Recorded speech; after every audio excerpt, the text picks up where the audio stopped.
Settle in and set up for a mellow time of jazz and beyond. With Nothemba Madumo on 702.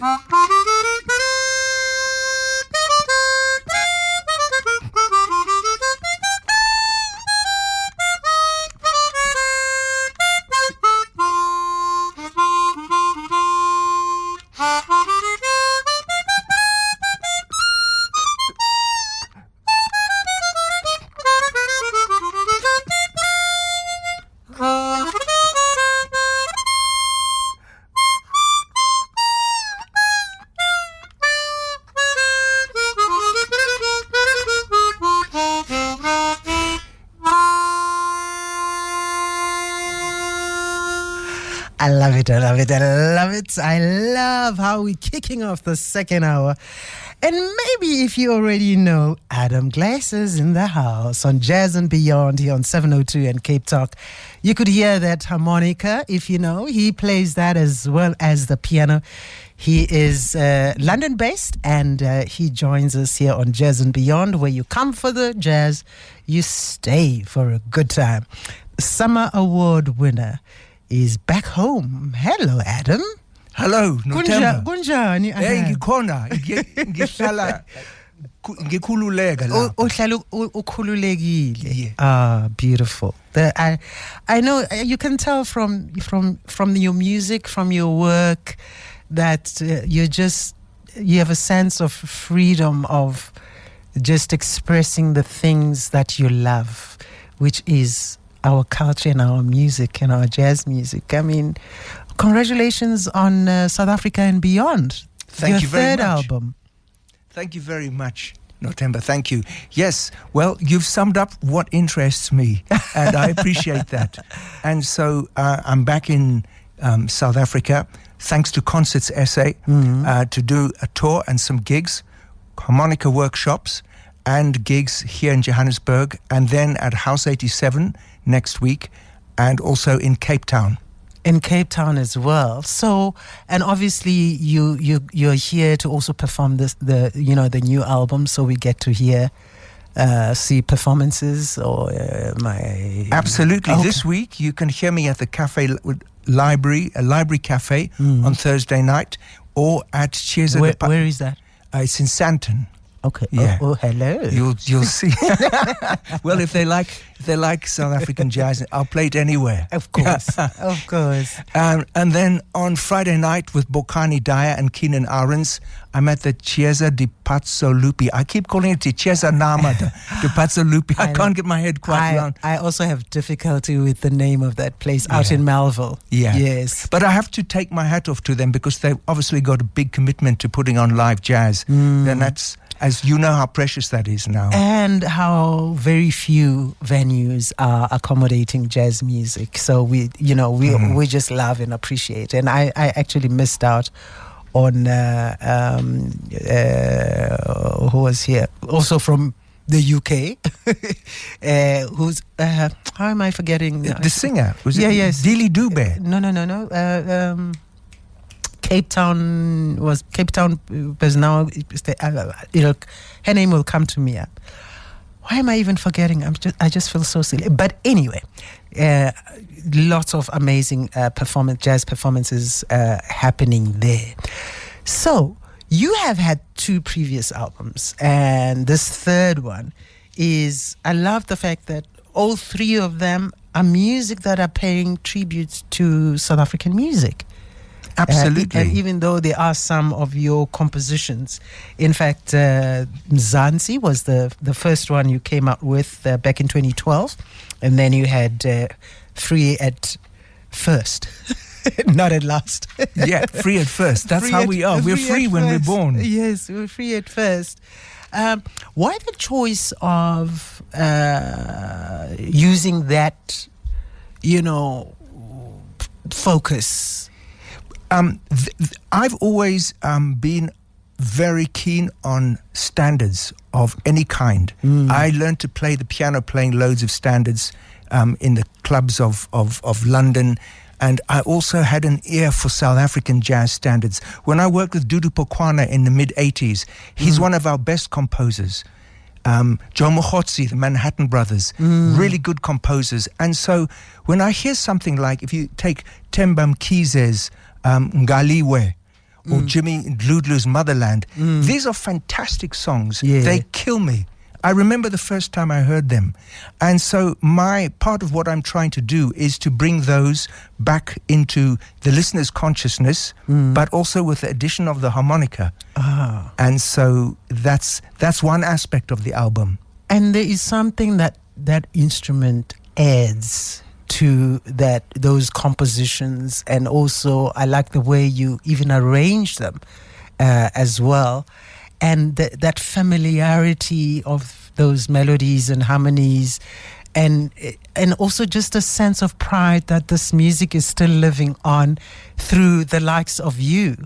Yes, is amazing, and especially now we in this month of April, Jazz Appreciation Month, a lot of people are going back to music that they either grew up listening to, that they loved, and just bringing back the nostalgia and the memories and the experiences and the people at that time, when that music, when they were listening to that music. So what does it do for you? Well, to me, I've been very lucky with this album because I've been able to interpret these songs with younger generation of musicians.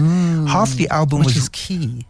Pardon? Yes. Which is very key. Yes, and they are burning on this. I mean, half the album was recorded in London in a studio with Bokani Daya, Spelelo Mazibuko, and Romy Brauterseth on bass, that great trio, plus the addition of a brilliant guitarist who you may have heard of called Rob Luft. Rob Luft is like a superstar, and a lot of these guys I get to know when they're young. Like Bokani I've known for 10 years. Yeah. Now Bokani is like a comet flying around the world. But his playing and his interpretation of the tunes is super important, and it raises my game because I'm his dad's age. I'm Steve Dyer's generation. Okay. So it's kind of challenging. It's like running with the kids. It's like you're going to sweat and you must raise your game. You must raise your game. Oh yeah, Estelle Cockott was the name I was. Estelle Cockott. Yes, I know her well. Yes, it came back to me. I want to play Motherland. Great. And then we'll come back and continue our conversation. If you're just joining us, I am with the Summer Award-winning pianist and harmonica player of note, Adam Glaser, who's here to share with us his latest project, which is South Africa and Beyond, and it's all right here on Jazz and Beyond. Jazz and Beyond. Jazz and Beyond. On 702 and Cape Talk. Jazz and Beyond, where you come for the jazz and you stay for a good time with me. November 9 o'clock is our destination, but right now we are enjoying the music and conversation with Adam Glaser, who is here to pay us a visit in the studio live. I'm so glad I can talk to you live. And you kicked off with playing that harmonica. Was that something you just created now? I played it for you. I never played that before. I was just whatever like it was. for you guys, I love it. I recorded some of it. I'm going to post it. You're welcome. Absolutely, it's great stuff. So we're talking about the fact that you're playing with young musicians, which I was agreeing that it's so great because it's also passing the baton, forward, and. You also mentioned the fact that, Bokani Daya and you are his dad's age kind of thing. And then it came to me that, next week we're celebrating Kipi Moiketsi's passing because is it next week? On the 27th of April, actually. He that's the date that in which he passed. And he will be turning, if he was alive, 100 years in July. So, planning a special tribute on the 27th to Kipi Moiketsi on this show. And with the reading that I've been going through, there's a mention of your dad's name. Now you tell me it's your dad, Stanley Spike Glaser, that Kipi talks about. And tell me about him. Well, they were central to the arranging of Todd Machaki's songs of King Kong. There was a team of arrangers, and it consisted of Makay Davash, Kipi Moketsi, Sol Cluster. Yeah. And they were at my grandfather's place under a lot of pressure to arrange Todd Machaki's music in time for the opening of the show at Wits in February 1959. And Hugh Masakela and Kaifas Semenya were the young copyist guys in the living room. So they would finish the arrangements and then give them to Hugh and Kaifas to copy. So Kippy, being a strong musical personality, my father, Spike, didn't want to say, okay, look, I'm just doing this myself. He wanted their input in the actual arrangements. And so Kippy was central to King Kong. He was, and he talks about that, even though he didn't stay throughout the performances when they were in the UK. But I'm just loving the lineage and the connection, and also the fact that I don't know. Do you have kids? Yes. Are they into music? Absolutely. One of them did a gig with my daughter Abby did a gig with Bokani in London at a very cool place. There we this go. Yellow T-shirt I'm wearing, Dope Jazz. Yeah. It's a fantastic club if you come to London, November, in Brick Lane, which puts on contemporary jazz, and Bokani played there. So anyway, I digress. No, but it's still. But coming back to Kippy, if I may, you know that song, Scullery Department. Yes.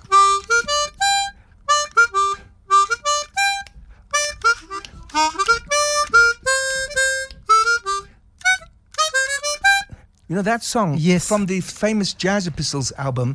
You know, we're kind of obsessed with it, and it's a very strong composition. Composition. Yes. And so I thought I have to record that song, and people have to hear a version of it on harmonica. And it's just a straight-ahead jazz. We don't change it very much. And it has a special significance to both Kipi and Abdullah and, the Jazz Pistols, because they recorded that song, and the story behind it is also fascinating and interesting, and also just tells of, the history of our time there. That's fantastic. Let's get to the music, the compositions, and the artists you've chosen for South Africa and beyond, whose music you've reinterpreted, including, of course, Biggie and the others. Tell me about how you decided whose compositions you're going to use. Well, the first bunch of compositions was recorded with the musicians I mentioned earlier. Then I recorded a second bunch with my English kind of quartet. And so we've recorded Caution by Kaifas Semenya. Yeah. And also they recorded Scullery Department. We did Scullery Department. And then there's two other kind of groupings. When I used to come over, as I've come over the years, I've formed a bond with Fitzroy Ngukana of the famous Ngukana family. Yes. And in my first album, we have David Sarame talking. And so part of what I love about part of me is a journalist, Notemba. Yeah. So there's part of me, like, I wanted to interview him and jam with him. And so a song that I'm crazy about is called Ndize Bonono by Victor Ndazilwana. And so I asked him about that, and we had a little jam in his studio where he hires out, because he used to hire me equipment when I used to do the gigs in Sapphire Town. And we had a jam on that, and then he talks about that.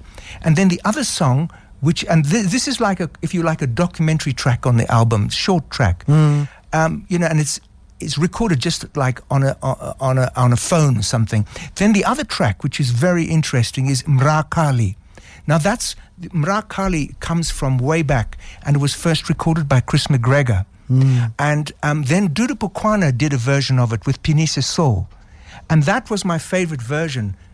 I haven't heard a better version than Dudu's. But I wanted to get the original version and the story of the lyrics, which Fitzroy tells on the album. That is fantastic. Included, of course, is Yakali Nkomo. Yes. Yakali Nkomo is the one track which I recorded a couple of tracks, but not I couldn't put them all on the album. So in April 23, I did a recording with Peter at Peter Oret's studio with Fana Zulu, Becky Koza, and Basi Matlasela, and Peter Oret on drums. And that we recorded a composition of Becky's, which is not on the album, sadly. I just couldn't finish that in time.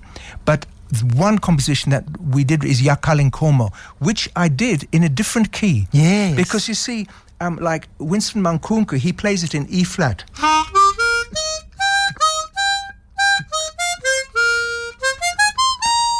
But as part of my workshop, I wanted people to be able to play it on these little harmonicas. I've got these little 4-octave harmonicas. I was literally on Saturday, I was at Jesse Mohali's Community Association for Committed Artists in Pretoria doing a harmonica workshop for teachers, because I see the harmonica as an instrument of music literacy, the little ones. Not this big one that I'm playing to you now, but the little 4-hole ones. And so I wanted people to be able to play just one phrase, and you can play that phrase on the little harmonica. Wow. In fact, let's just play that Yakalinkomo, because I also just love what Becky Koza does on the guitar on this version and your interpretation. Swooning for some jazz. Let Nothemba Madumo serve you up some jazz and beyond. On 702 and Cape Talk. Well, you come for the jazz and you stay for a good time. Glad you're enjoying the show and my conversations. I got Dr. Philman Mahuma, who says, good evening, Nothemba. Thanks for the memory lane and rich tapestry, beautifully laden with musical legends from our country. It's both refreshing and inspiring. Adam has great youthful energy. Best wishes. Adam, that's Dr. Mahuma, who's out in midstream. Gyabongo Dakotela. And no, absolutely. I love the fact that you are living behind, talking about, legacies and the because of the workshops that you're doing, that you're encouraging, young people to take up this instrument, which you have put into the spotlight and the world with, because that's the lasting instrument anyone would want to go and study or learn to play. It's normally a saxophone, a piano, or trumpet, or drums, or guitar, or something like that. But the harmonica. Well, my view of how and what to teach has evolved. In 2012, a first workshop I did here, I gave a whole lot of kids harmonicas. We were part of the Cape Town Jazz Festival. Hona gave me some harmonicas. I dished them out. And I've done quite a lot of workshops like that in Tembisa, at the Bushfire Festival. And in fact, one of the young harmonica players is now Martin Boy Mokhatla, who's just graduated. He's one of the great guys now. Not that the harmonica had anything to do with him, but the thing about my approach this time with this Concerts SA tour, Nothemba, is that in order to get continuity, I need to persuade music teachers to learn the harmonica. Now, they don't have to learn this chromatic harmonica. It's got all the black and white notes of the piano.